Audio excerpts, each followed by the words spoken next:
Whoa. Looks a little different today. Will's wearing a hat. That's why. Yeah.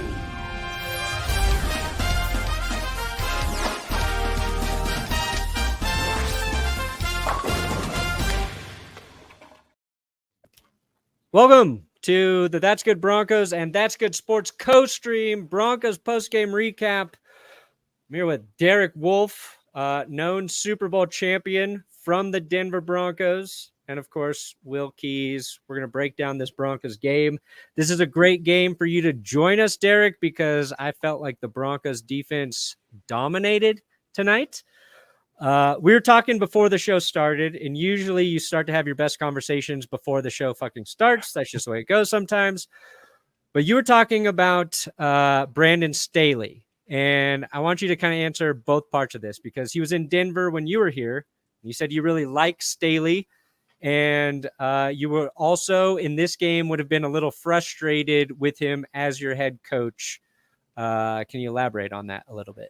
Yeah, well, look, there's a difference between liking somebody and then being a good coach, right? Like a good head coach, right? Like, I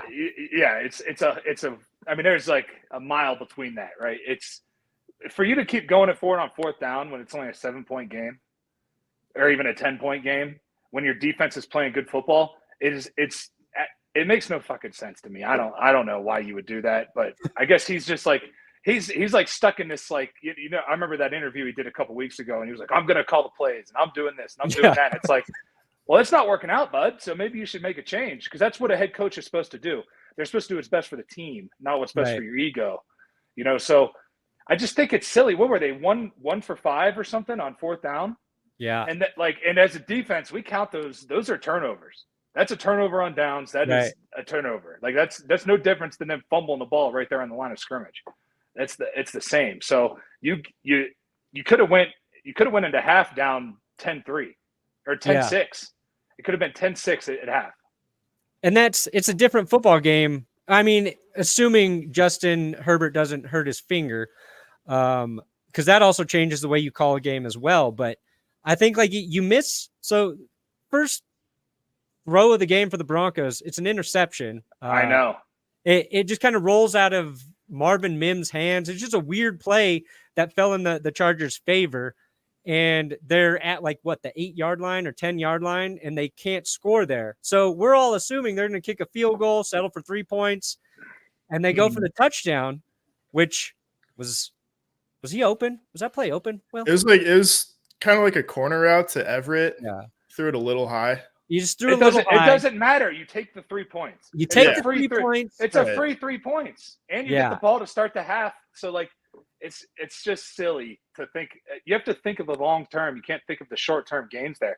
You have to assume your defense is going to play good. It's not like they're going against a high-powered offense, right? Like, yeah, they make these big splash plays, the Broncos do, and they run the ball good. But it's like you're not playing against a team that's going to score 30 points a game. You know, you're playing against a team that is score 22 or 24 points. That's the Broncos offense. Yeah, that's kind of where they're at.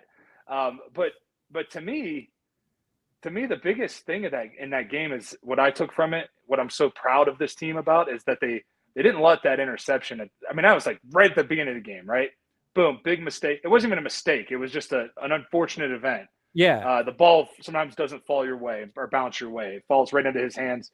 So to me, what I think they did well was they didn't let that get in their head.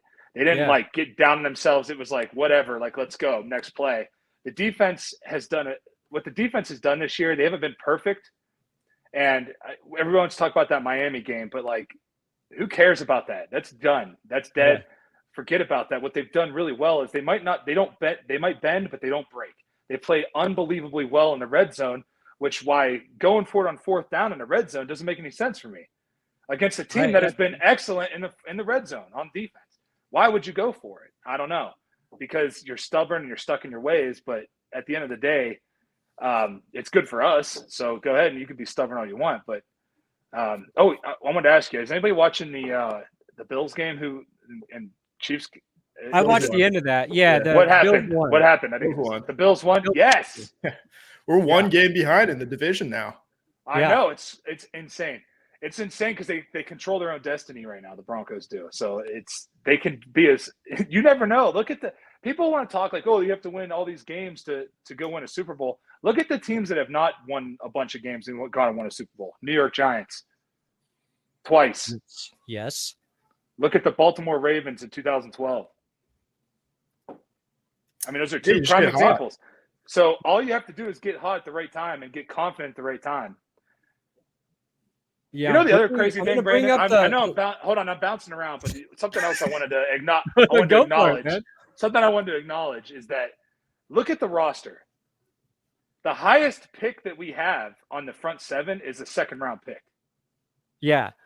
That's the highest pick that's up there. It's not like San Fran where they got those first-rounders scattered around everywhere. No, we have a second-round pick that's the highest draft pick on that front seven. So for them to be playing as well as they are in defense, it's incredible. Yeah, it's like insane the turnaround this year for the defense. And you're right. Like, okay, so Kansas City's what now? 7-6? They're 8-5.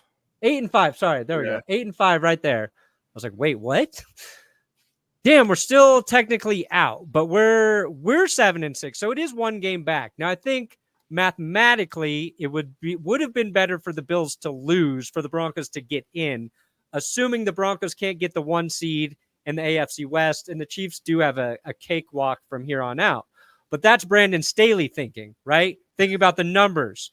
We want Kansas City to lose at all costs. Is the way at all costs. Anytime, Oh. Patrick, it's not even the Chiefs that I don't like. It's Mahomes. I just don't like Mahomes. Anytime he loses, I'm happy. He was pissed off. Pissed. He threw his helmet at the end of that game. I've never seen him like that. Yeah, I've never seen him lose his cool. So he was pissed. He's frustrated that Travis is getting all the attention. I think he might be onto something. Ooh. All right, so we're still behind the Texans. So thank you, New York Jets, for winning. The Bengals beat the Colts. That ultimately helps the Broncos. So it is. They do. They control their destiny from here on out. Every game's a must win at this point. Yeah. You know what I mean? So you got to win every game. But think about this though. Think about how bright the future is. Yeah. I mean, the future's bright. Like there's no question that we have our quarterback, right?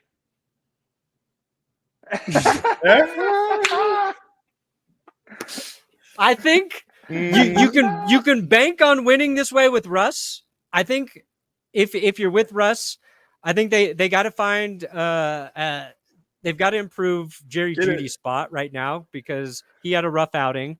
But here we're talking about Jerry. Hold on, before we move on, Brandon. I'm sorry, I'm gonna keep cutting you off on your own show. Go for it. It's your show now.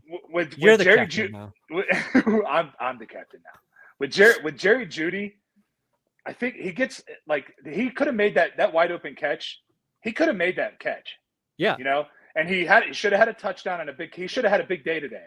He had 2 opportunities. He had 2 opportunities to make plays and he didn't make them.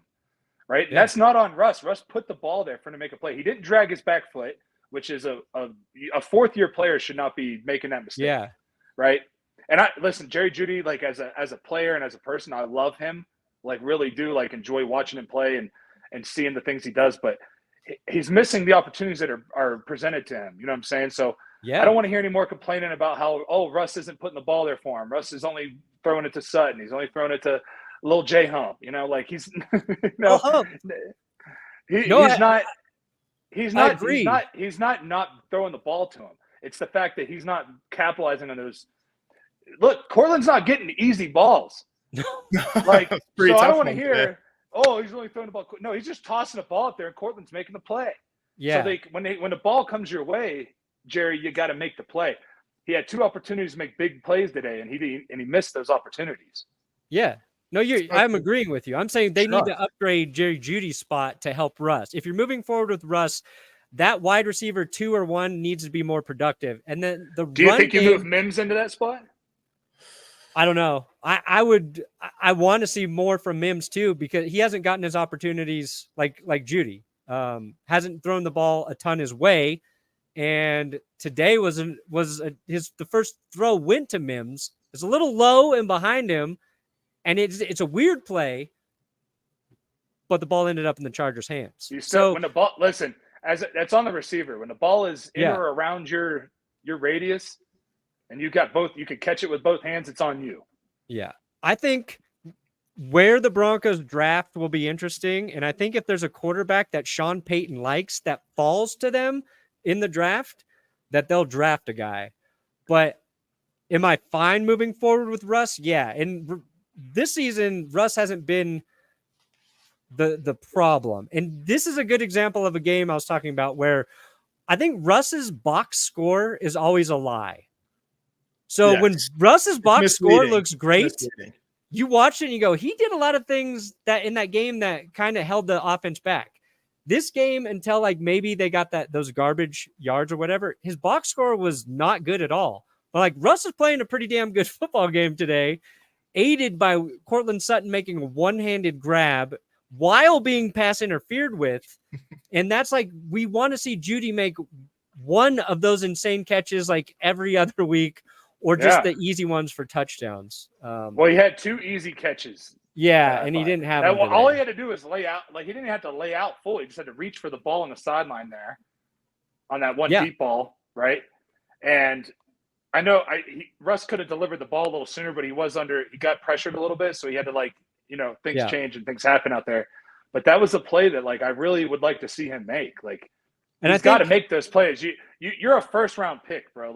You're in your 4th season. Yeah. You think you want to get paid or not, man? This is how you get paid, by making those plays. We all want to see Jerry Jeudy be in a position where the Broncos have to pay him, and he just hasn't done that this year. And I think that one pass, the deep one too, I think Russ is also erring, whatever fucking one is correct. You got it. On the side of keeping the ball away from where the defender could possibly make a play. Now, Jeudy shook him. Jeudy got wide open there, and that's what Jeudy does well. And if Russ throws a perfect ball, it's a touchdown. But it's late, and I think he's throwing it closer to the sideline to make sure the safety or whatever has no chance to make a play there, and Jeudy just can't, come down with it. It's about trust too. If you make the easy ones, I feel like Russ is going to throw them more contested passes. Yeah. This is my guy Kevin. He's a big Brian. The only reason I knew who Brian Shaw was is because of Kevin. So he's been watching you wrestle Brian Shaw. How big is Shaw? Is he 6'7"? So he's 6'8", 420 pounds.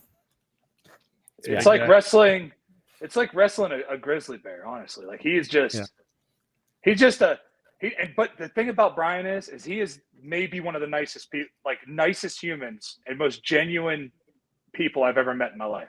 He is such a nice guy that but it's if this guy decides that he wants to rip your arm off, dude, he picks me up, and it's not being picked up that is whoa. It's the way he lays you down. He doesn't he lays you down, how I would lay our kid down. I would lay my daughter down like that, and I'm like, dude, don't lay me down like that, please. Please throw me into the ground. Slam me. Yeah, that's hilarious. Will, what was your takeaway from the game? Just felt like a kind of a 2015 kind of performance for most of the game. Defense was just standing on their head. I love the creativity, getting McMillan kind of out of the slot and rushing the passer. And we talked about it before we went live, but that scoop and score at the end of the second half felt like it looked like a touchdown to me. I couldn't believe that got overturned. Yeah. But no, I think this was just a Vance Joseph masterclass, whether it was Herbert or Stick. That's what I wanted to add, because you were there with Vance Joseph, and I think a lot of Broncos fans liked Vance Joseph. He wasn't a coach that rubbed people the wrong way, but then when you're not winning, everybody wants the coach fired or whatever. And I thought Vance Joseph to me seems like a guy who we saw with Hard Knocks, that seemed like a guy players like to be around, but I wasn't sold on him coming back as the defensive coordinator. And then the way the season started, I was like, holy shit, why did we bring back Vance Joseph? But now, the way that it's changed with the defense, with them being incredibly opportunistic, I think a lot of credit goes to Vance Joseph. When he was here, what was your take on him as the head coach, and what you're seeing now with him in the defense? Yeah, well, it's totally different. Being a coordinator and being a head coach is totally different. He wasn't really allowed a lot of power as a head coach. Like, he didn't get to make a lot of the big decisions. Oh, that's right. So he was kind of held back in that way. And I think he was done an injustice there. Like, it wasn't right the way it went down. It was really, I don't know what was going on there. It was like, shit rolls downhill, man. When things are going bad, things are going wrong. Any business that Yeah. you run, if shit's going bad up top, it's going to roll downhill. And that's kind of what was going on in that situation. Really for, 7-8 years was going on like that. But what I think happened with I'm so happy for him, because I loved him as a person, and he was a great coach, and he was very, like, he's one of those coaches that you want to play for. Like, you want to go out there and play hard for him. It's not like, well, you're going out there and playing in spite of him. You're playing hard because you want to succeed with him, and he wants to see you succeed. I think that at the beginning of the season, he's got a group of guys it's a brand new group of guys. For him, it's a brand new defense. It's all this new. There's a lot of new going on, right? Coming off of one of the worst and most embarrassing seasons in Broncos history. It's like he was put in another situation where it was almost like, I was like, man, they're setting him up for failure again. It felt like, but right. The way that all he does is get those guys to play hard. He's got 2 middle linebackers right now that are playing as good as any in the league. Honestly, like Joseph Joel and Alex Singleton are playing just as good as anybody in the league. Alex Singleton had a charity he started at the beginning of the season, and I signed up, and you donate per tackle. And I knew he had a lot of tackles, but I was like, I want to be giving. So I signed up to do $15 per tackle. Oh, Jesus. And every week he's got like 10 tackles, 11 tackles, 16 tackles. I just got like the bill today. I was like, oh man, I got to keep rooting for him. And I want to just go into a good cause. But like, Singleton had a great game. Josie Jewell was basically this close from getting a pick, and it was this close from having another like crazy pass defended. But also, like, just Simmons, he almost had a scoop and score too. Yeah, Simmons. They brought Simmons on a blitz that he got there. PJ Locke has his 3rd sack in the 3rd straight game from the safety position. They said that's never fucking happened ever, or since some time. I don't know, but that's impressive. They brought McMillan. Like, when you're playing defense, do you prefer like your coordinator to bring in all of those blitzes, or do you like playing more of like, let's just get there with our front and keep all the protection behind us? Well, here's the thing though. If you watch the way that they've played, their front 4 aren't able to get there right on their own. That was the first half of the season. Yeah, they haven't been able to get there consistently, right? They're not winning the one-on-ones. They're not, that's the reality of this league. Sometimes those guys get paid too. So as a defense coordinator, it's your job to mix it up, and he's doing a great job of mixing it up. And so when I was with Wade, obviously we could do a lot of 4-man rushes, because look at the front 4 that we had. Yeah. And look at Shaq Barrett was a backup. Yeah. Right. So like, think about that. We had Antonio Smith was a backup. Like, we had an unbelievable pass rush with 4 guys. So we didn't have to bring extra guys. And then we had unbelievable linebackers. So it was silly to bring extra guys if we didn't have to, unless it was like a fire zone, which is still 4 guys and 1 guy's dropping. You're just bringing a guy out. But I love to see, when I went to Baltimore, we did a lot of that. Like, it was nonstop blitzing. And sometimes I was like, this is stupid, because we have guys that can win one-on-ones. Why are we wasting coverage guys and we're giving up the middle of the field? That's what happens. You give up the middle of the field sometimes when you do that, when you start blitzing a lot of guys. But who was the DC there when you were in Baltimore? Wink Martindale. Okay.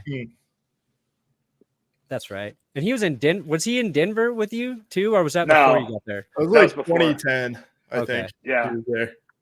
Yeah, I guess like if it's working, you're not going to complain about it, right? Like, there's Broncos 6 sacks today, 4 on Justine Herbert, 2 on Stick. They had 4 in the first half. Yeah, it was fun. It was like fun to watch the defense just kind of go crazy. They got a couple turnovers again. That's been I think a key to the Broncos like success. What was silly? What were they doing with Austin Ekeler? Why are they creating this like random competition for him? I don't he's know. There, like because what happened at the end of the game when they decided to let him get in a groove? He started playing really good football. Yeah, because then they have to pay him. Yeah, Probably. I mean, it's just so silly, man. That's why the Chargers will never be good, because they're run by a cheap family of the cheapest billionaires on the planet, probably. Get Besides on our Warren level, Buffett, who likes to eat McDonald's every day. But it's just like Ray Jones. It's like, come on, man, you got to spend money to make money, you know? Yeah. In this league, you got to spend money if you want your team to be good. I honestly, when I heard that they were going to give more carries to Kelly and Spiller to like challenge Ekeler before the game, I was like, the Broncos' chances of winning just got better. Why are we? They're playing for a playoff spot, dude. If you lose, you're out. What are you doing? Eckler's not going to go back there, and if he is smart, he will come back to Colorado. He played college football in Western State. Yep. And he will come play for Sean Payton. And just keep Russell Wilson, because Russell Wilson will get him a lot of throws in the passing game. And I feel like Eckler's the right guy to get the ball out, and he'll make something happen. Yeah, but I don't think you need – I wouldn't even really want to bring him in here and spend that money. I'd rather spend that money somewhere else. I'm not talking practically. I'm talking about vengeance on the Chargers and bringing Ekeler back home. But fair enough. Fair enough. You see they had Phillip Rivers up there. They did. I miss Rivers, honestly. My blood just started boiling as soon as I saw him. I was. As soon as I knew you were coming on today, and then I saw Rivers, I put it together. I was fortuitous. Let me ask you this, Derek, but maybe you wouldn't even talk shit to him, but how would you talk shit to a quarterback like Justine Herbert as opposed to Phillip Rivers? Oh, I just make fun of his hair and his acne, stuff like that. Yeah. Just go right. He looks like he hasn't even hit puberty yet. Boom. That gets in his head. Get in his head. Or I'd just like do a little Googling, find out some family history, something like that. Yeah. Yeah. He's like in the president of the fishing club in high school. See, that's kind of cool. He's got some nerdy pictures though. What if you just say really nice things to him? Does that mess with the guy ever? Like you are a really great leader at the top of your fishing club, Justin. Yeah. Hey, I saw that 10-pound bass you caught, man. Beautiful fish. Terrific stuff. He'd be like, huh? Now I'm going to take that fish and I'm going to beat you over your dumb face with it. That's almost just kidding. I really respect you, but I am going to kill you. I feel like that's how Andrew Luck probably would have talked trash. Yeah. Just nice like complimenting dudes. Did you ever sack Luck? Yeah. Yeah, and that's how he was. He was like, "Oh, good play," you know. That's got to be worse almost. Yeah. Well, it's like you sack the quarterback, and then he gets up and tries to help you up. Yeah. That's how Andrew Luck was. Baker Mayfield did that today. He dropped his shoulder and bulldozed his way into the end zone, scored, and then helped up the defender. I was like, man, that's classy right there. Like he destroyed the dude and then just picked him up. I mean, did the guy reached his hand out and let him help him? Yeah. As a defender, do you swipe that away? Yeah. That's you? Yes. Don't touch me. Don't try to help me. That's a 15-yarder. Yeah. It was, I don't think it was it was probably like maybe a safety in there. I don't know who he hit, but. It doesn't matter who it is. You can't just be getting helped up by the guy that just ran you over. By the quarterback. Yeah. I would let them help me up, honestly. I'd say carry me back to my defensive huddle too, sir. Can you carry me back, sir? Hold my hand. Today's episode is sponsored by Underdog Fantasy. Make sure you use our code Let's Ride when you sign up there. Let me see. I'm pretty sure I did not hit my pick'ems. I'm keeping my streak alive. I think that's safe to say. Where are my results? Oh yeah, I didn't even come close. Let's see here. I took higher on Zach Wilson, nailed it. Higher on Russell Wilson, nailed it. CJ Stroud, Nico Collins got hurt. That got me. Deebo Samuel, higher. He had 30 fantasy points today. If you want to play fantasy, you want to get into pick'ems, use our code Let's Ride when you sign up at Underdog Fantasy. There should be a link in the description. And just be better than me. I've literally played, I'm 0-53 now, I think, in fantasy pickups. So 54th is the charm. Yeah. As they always say. There you go. Say what? Yeah, we got a big guest today. Thank you for joining us, Derek. Tell people where to find. We're not leaving yet, but tell people where to find your podcast, because I just listened to your interview with Bill Kolar, former defensive line coach for the Broncos. And if you're a Broncos fan, I recommend going and listening to Wolfe's interview with Bill immediately. Yeah, it's great. So it's the Wolf Untamed podcast, and it's just find us on all platforms. YouTube, Nice. Spotify, Apple, Google, Amazon, all those. Go check it out. Bill's just an incredible guy, and there's a lot of other good interviews on there. If you check it out, if you're into like the UFC at all, I got Bo Nickel on there, who's a really good listen. He was a 3-time Division I national championship wrestler as well. Oh, nice. 3-time state champ wrestler. He's won his first 2 fights easily. He's going to be a champ here soon. Mike Glover, who's an ex-Delta Force guy, special forces and stuff. Scott Parker, I got Scott Parker on there. If you guys are Avalanche fans, Scott Parker was a enforcer back in the day. Just an absolute awesome guy. Yeah, awesome guy. A couple really good ones. And then I'm Tuesday or Wednesday I'll be dropping my episode with Brian Shaw. Which is a really good one. Just hearing his story, it's crazy because you think like a 6'8" guy, why didn't he play football? And it's when you learn why, it's because they just weren't good at football in high school. He didn't want to play for some shitty football team. He was rather play for a good basketball team. That's crazy. Yeah, I can't imagine being that big and strong and not playing football. I just can't imagine being that big and strong. Actually, I don't know what I would do. I think I would probably be an asshole if I was that big. I'd be the world's greatest bouncer. I'd be the biggest. I would not use my powers for good. Probably. He'd be in jail. Limited. Yeah. He'd be in jail. I'd be in prison. Be a bully. The Bill one was hilarious too, because there's a lot of like great insight about you guys playing and as a defense. 2 takeaways. One is you guys all agree DeMarcus Ware is just a perfect football player and a perfect person. It's like on the field, he's amazing. It's like, how does this guy even do some of this stuff? He's like locker room guy, nicest guy. Like he's actually too good at everything, was my take from DeMarcus Ware. And then Bill just talking shit to everybody. So everyone. He said when they drafted JJ Watt, like he talked to him on the phone, was like, yeah, we drafted you. He's like, you think you're pretty good at football? And JJ's like, yeah. He's like, you're not. You're not good. He said, no, you suck. You're lazy. Yeah, you're lazy. You leave plays on the field. And he kept going back how he used to just talk shit to JJ Watt all the time, which I find hilarious. But you said you like that. You like when a coach is calling out like the best players all the time. That way, if you are like fighting to make the team, you're like, oh, this is how everybody's treated. I got to pick up my game.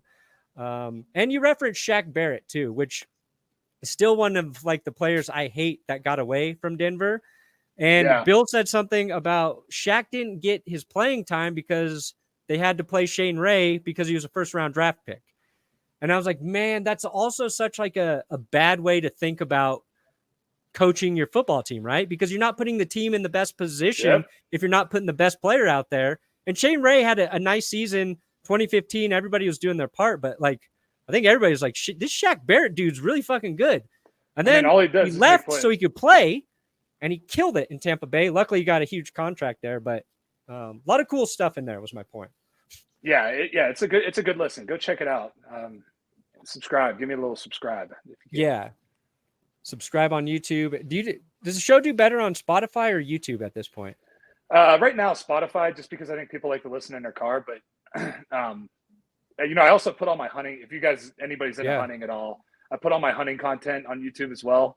So there's some cool stuff on there if you want to check that out. And it's not like your typical boring hunting show. It's like we're actually having a good time and it's great, doing some fun stuff. And this next season is going to be cool. And then this following season, we got some really cool ideas. We're going to be doing some. You remember Pimp My Ride? Oh yeah. I get reached out to all the time. People are like, hey, come hunt with me here. Come hunt with me. Like, come to my hometown and hunt with me. So what I'm going to do is do like a giveaway, and I'm going to show up and pimp somebody's hunt. and we're gonna hunt like ducks or turkey or deer or whatever, and I'm gonna bring a bunch of gear and just give a huge giveaway. And If just I do were a something cool like hunter, that.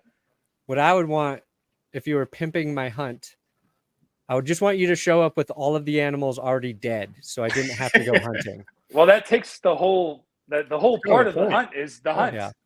It's not even, the kill is like secondary to the journey, man. Like honestly, like that's what it's about. Like, No, the I hunting get side. that. One, I did like. You There can just seems go like to there's a a high lot of fence. waiting. There seems like there's so much waiting around with hunting. It depends on what you're hunting. If you're hunting like whitetail, like out of a tree stand, yeah, you're going to be doing a lot of waiting, a lot of just sitting in a stand. But if you're hunting big game, you're hiking nonstop, like you're getting after it. So it's actually like it's not boring.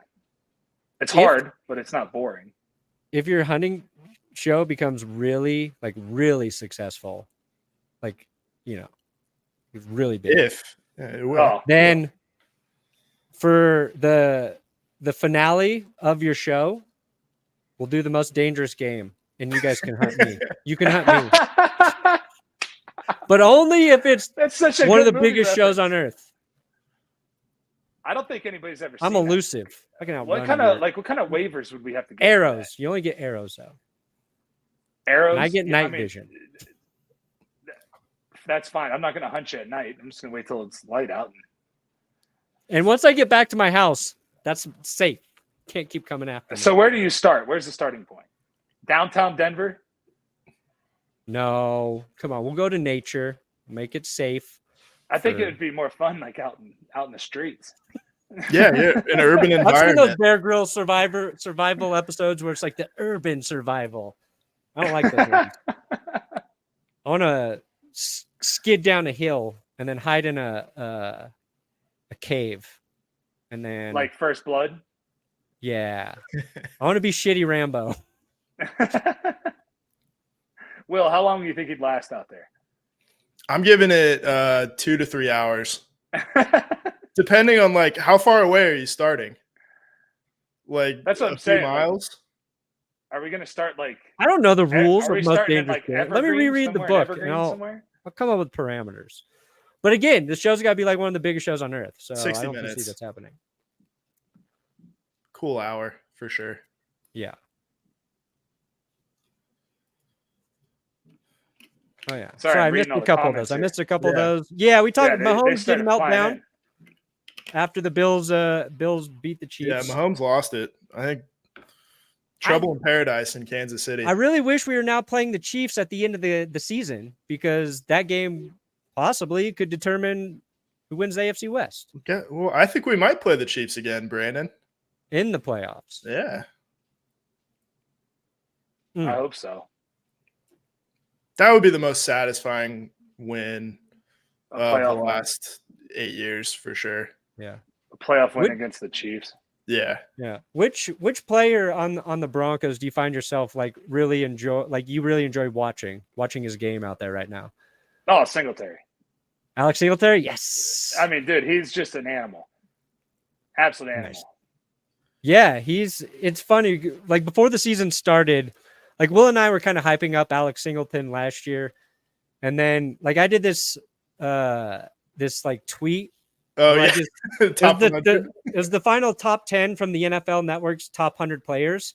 And I just snuck Alex Singleton's name in there at 7 and just waited for people to like start noticing that like he wasn't voted as the 7th best player in the NFL. It was like an inside joke for anybody who listened to the podcast because we liked Singleton, and he's having a great year. And Singleton's got like a bunch of loyal fans too, because he was in Pittsburgh for a little while and he played in the Canadian Football League, right?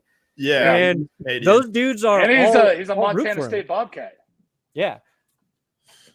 So like most of Montana are Broncos fans. Yeah, we got a lot of Broncos fans there. Some of them are Seattle, but like most of them are Broncos fans. You know who else? If I love watching Trench play, and there's very few offensive linemen that I enjoy watching play. I love watching Jason Kelsey play because he's so athletic from that center position. But Quinn Miners is fun to watch play. Yeah. He mauls people. He is an absolute mauler, and I think he'll be a Pro Bowler this year.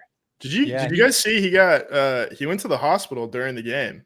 Is that they? For an Oh, you irregular say left heartbeat. with an illness, right? Yeah, it said illness, and then someone, I think it was like Troy Rank or someone like that, said he went to the hospital for an irregular heartbeat and then got Oh, cleared. that's not good. Yeah. So Got to get that cholesterol under control. yeah, maybe.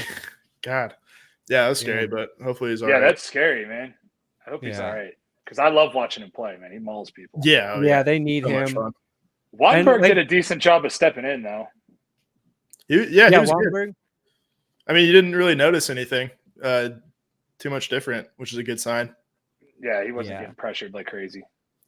That's usually what you want. You don't want to notice your offensive line unless it's like Quinn Miners and you just see him like mauling a dude or pancaking somebody in a lead block there.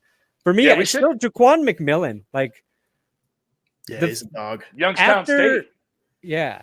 After that Dolphins game, I was like, man, outside of Surtain, there's just so many issues in the secondary. Or not Youngstown State. Sorry, that's the running back. That's sorry, what's the running back's name? Jaleel McLaughlin. Yeah, yes, McLaughlin. Yeah. Too many mix. McMillan, McLaughlin. That's not about Irish people, okay, guys? No, that was not. But McMillan, like, watch it, Brandon. McMillan. I'm not scared of offending the Irish or the Italians. We don't get offended. Because I'm mostly Italian. I'm pretty sure I've got some Irish in there.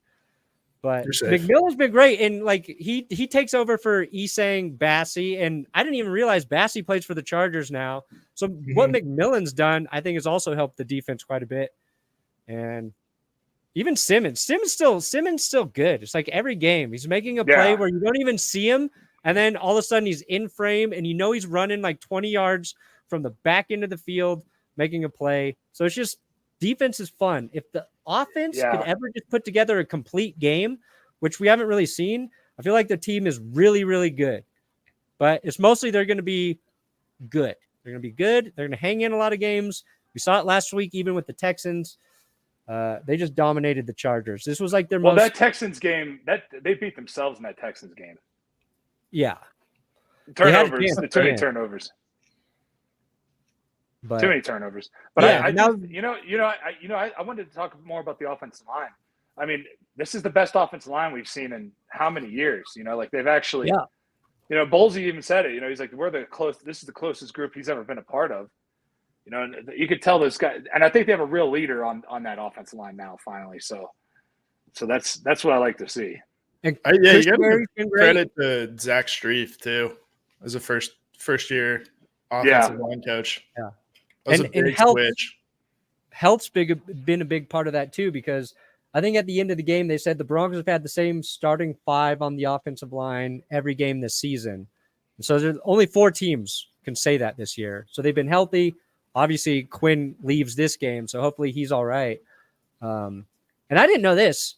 McGlinchey's Matt Ryan's cousin.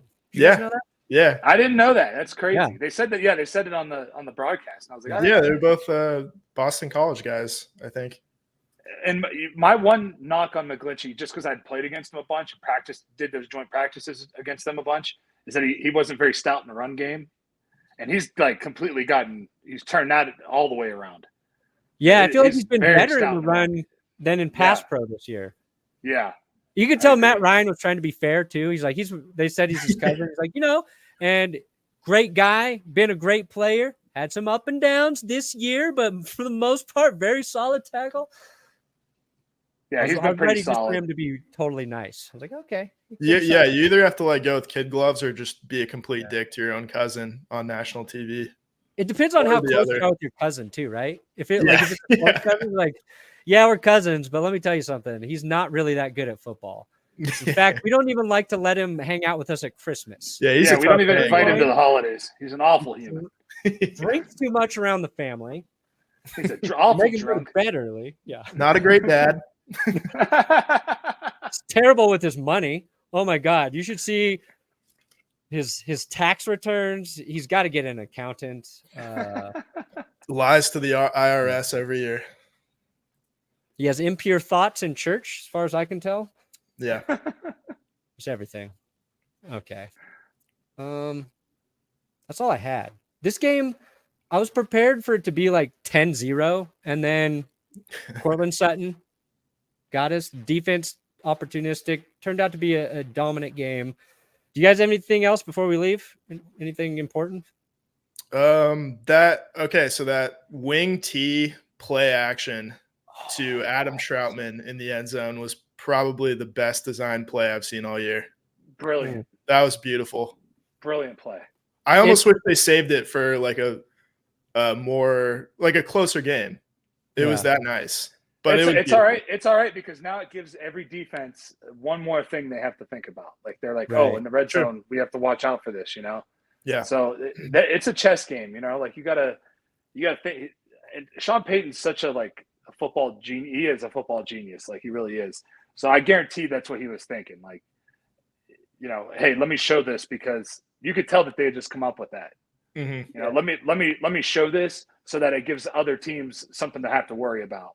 Right. You know, and that spreads them out a little. And that's where really good coaches, then they add like a wrinkle to that play, right? They're like, we've done this. They're going to think about it. And then we can also do this. But what I loved about that is they sell the run to the right, and the Chargers bit hard on the play action. And Russ boots out. And then he's got the clear route to run for the fourth. Or to convert the fourth. I was like, oh, he's just going to run. And then he threw it, and I was like, oh, God. And then there was nobody on Troutman. Troutman just flipped out, and he's just wide open in the end zone. And it was kind of what we criticized Russ for last week, where we thought he had Jeudy open. He runs and converts the third and short. And we're like, if he hits Jeudy, there's probably a touchdown. So I don't know if they had the sell on the play action there or the same alignment. But, yeah, that play was a cherry on top. Yeah, that was pretty. Yeah, brilliant football play. All right. Troutman broke a tackle on third down too in that drive earlier. And Kroll had a catch. Kroll had a catch too. Yeah, Kroll show. That's a big tight end day.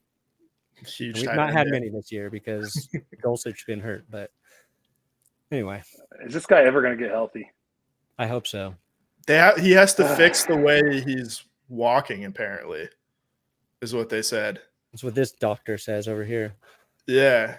No, not me. I'm just telling you what I heard. Fix the way he's walking. All right, whatever. The way he runs or whatever. They said straining his run hamstrings. We don't know. Oh, is he pointing his feet outwards? I think so. Yeah. I guess. Duck walking. That might be it. It doesn't bode well, is I guess what I'm trying to say. Not good for the hammy. No. Yeah. Apparently not. We need Dulcich healthy. That could be a little boost if he comes healthy down the stretch here. I don't know when he can return. I mean, he gave him a boost last year when he came back. So yeah. Russ liked him. Russ got him the ball. All right, make sure you guys follow Derek Wolfe, your YouTube channel, Spotify. I will put that link in the description. What's the name of it again, so they know exactly what to put into Google? Wolf Untamed. Boom. You can follow Will too, if you want. If you want. You don't have to. Wolf Untamed first. Ooh, what would a Will Untamed look like? That sounds like an OnlyFans. Kind of looks like. Yeah. Subscribe to that. I'll put the promo code in the description. Boom. Free feet picks if you use the socks promo are coming code. off. Yeah. Socks come off one toe at a time. You ready?